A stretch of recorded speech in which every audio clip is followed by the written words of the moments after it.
जय भीम साथियों। Equality and justice Patiala YouTube channel के माध्यम से मैं इंजीनियर हरदीप सिंह चुंबर और मेरी सहयोगी नीरजा भारती आपके साथ भारतीय संविधान के भाग 3 जो मौलिक अधिकारों पर केंद्रित है पर चर्चा करेंगे।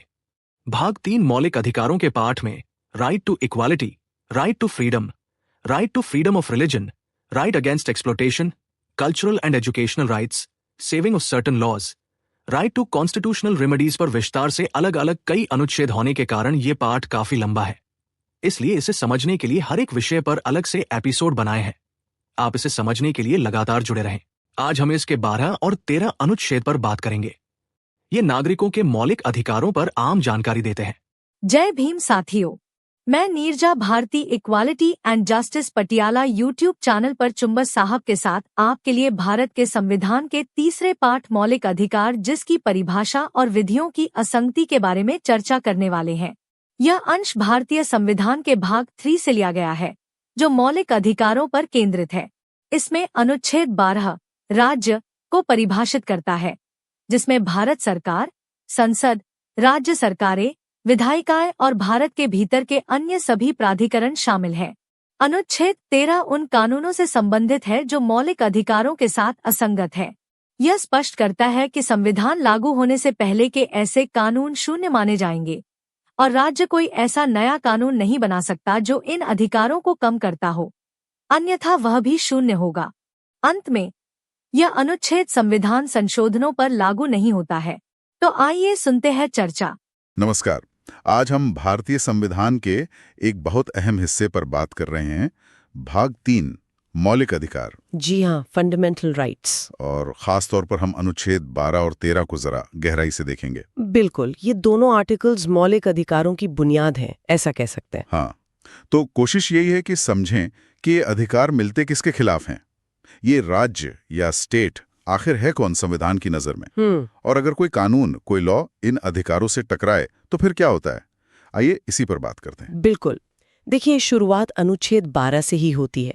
ये साफ करता है कि ये अधिकार किसके खिलाफ लागू होंगे, मतलब राज्य की परिभाषा क्या है। तो ये राज्य, क्या ये सिर्फ मतलब हमारी केंद्र सरकार और संसद है या राज्यों की सरकारें? नहीं, इसका दायरा इससे कहीं ज्यादा बड़ा है। अनुच्छेद 12 कहता है कि राज्य में भारत सरकार और संसद तो है ही, हाँ, सभी राज्यों की सरकारें और विधानमंडल भी हैं। ठीक है। और भारत के क्षेत्र के अंदर या भारत सरकार के कंट्रोल में जितनी भी लोकल अथॉरिटीज हैं, जैसे पंचायतें, नगर पालिकाएं, अच्छा, लोकल बॉडीज भी। जी हाँ।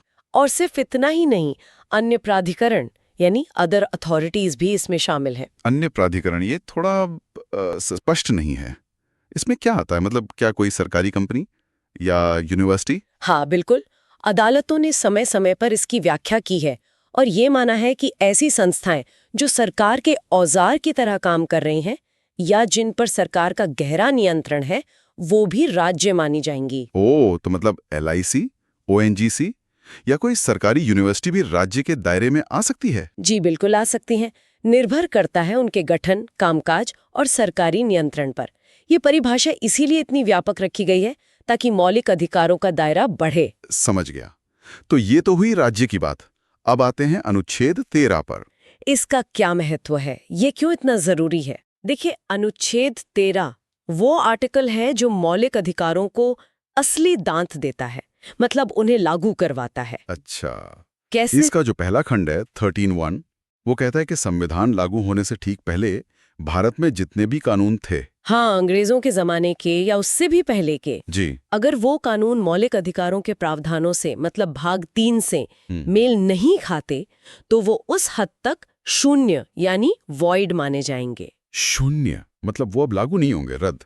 हाँ बिल्कुल, जिस हद तक वो अधिकारों के खिलाफ है उस हद तक वो खत्म। ये तो हुई पुराने कानूनों की बात।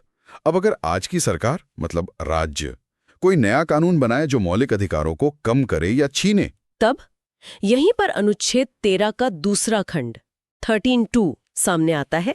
ये साफ कहता है कि राज्य ऐसा कोई कानून बना ही नहीं सकता जो भाग 3 में दिए गए अधिकारों को छीनता हो या कम करता हो। बना ही नहीं सकता। और अगर बना दिया तो वो कानून उल्लंघन की सीमा तक शून्य होगा, वॉइड। मतलब कोर्ट उसे रद्द कर सकती है। बिल्कुल, यही तो जुडिशियल रिव्यू का आधार है भारत में। यह अनुच्छेद संविधान की सर्वोच्चता तय करता है, मौलिक अधिकारों की रक्षा करता है। ये बहुत अहम बात है। लेकिन जब हम कहते हैं कानून, तो क्या इसका मतलब सिर्फ संसद या विधानसभा से पास हुए एक्ट्स ही हैं या कुछ और भी? नहीं, अनुच्छेद 13(3) इसे भी साफ करता है। यहाँ कानून शब्द का मतलब बहुत बड़ा है। जैसे?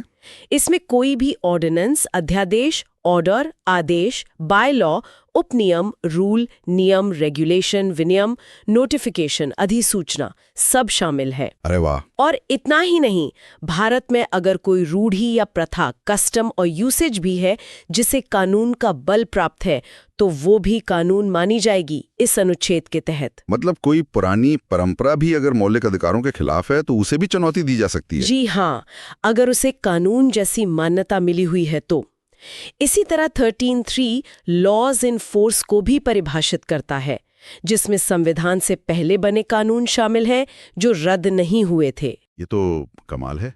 मतलब सरकार का कोई छोटा सा नियम या नोटिफिकेशन भी अगर गलत है तो उसे भी कोर्ट में ले जा सकते हैं। बिल्कुल, ये अधिकारों की सुरक्षा के लिए बहुत जरूरी है। इसमें एक और चीज है, अनुच्छेद 13(4). ये क्या है? ये बाद में जोड़ा गया था ना? हाँ, 13(4) बाद में जोड़ा गया। ये कहता है कि अनुच्छेद 13 की कोई भी बात अनुच्छेद 368 के तहत किए गए संविधान संशोधनों पर लागू नहीं होगी। ओह, इसका मतलब कि अगर सरकार संविधान में संशोधन करके मौलिक अधिकारों को बदल दे तो उसे अनुच्छेद 13 के तहत चुनौती नहीं दे सकते? हाँ, सीधे तौर पर यही मतलब निकालने की कोशिश की गई थी। लेकिन यहाँ पर केशवानंद भारती केस और मूल ढांचे, बेसिक स्ट्रक्चर का सिद्धांत बहुत महत्वपूर्ण हो जाता है। हाँ, वो एक अलग और बहुत बड़ा विषय है। बिल्कुल, कोर्ट ने कहा है कि संसद संविधान के मूल ढांचे को नहीं बदल सकती और मौलिक अधिकारों का एक बड़ा हिस्सा मूल ढांचे में आता है। तो 13(4) के बावजूद संशोधनों की भी एक सीमा है। अच्छा, तो आज हमने ये समझा कि राज्य सिर्फ सरकार नहीं बल्कि बहुत सारी संस्थाएं हैं जिनके खिलाफ हमें मौलिक अधिकार मिले हैं। जी। और अनुच्छेद 13 एक तरह से इन अधिकारों का गार्ड है, जो किसी भी तरह के कानून को, चाहे वो नियम हो, आदेश हो या पुराना कानून, अगर वो अधिकारों के खिलाफ है तो उसे रोकता है। बिल्कुल सही। ये दोनों अनुच्छेद मिलकर ही मौलिक अधिकारों को असल मायने देते हैं। उन्हें सिर्फ कागजी बातें नहीं रहने देते, ये नागरिकों को ताकत देते हैं। हाँ, राज्य की शक्ति पर एक अंकुश लगाते हैं। सही कहा। और अंत में सोचने के लिए एक सवाल छोड़ जाते हैं। अनुच्छेद 13(4) और मूल ढांचे के सिद्धांत के बीच ये जो तनाव है, ये मौलिक अधिकारों के भविष्य के लिए क्या मायने रखता है? क्या हमारे अधिकार पूरी तरह सुरक्षित हैं या संशोधन की तलवार हमेशा लटकी रहती है? इस पर विचार जरूर किया जा सकता है।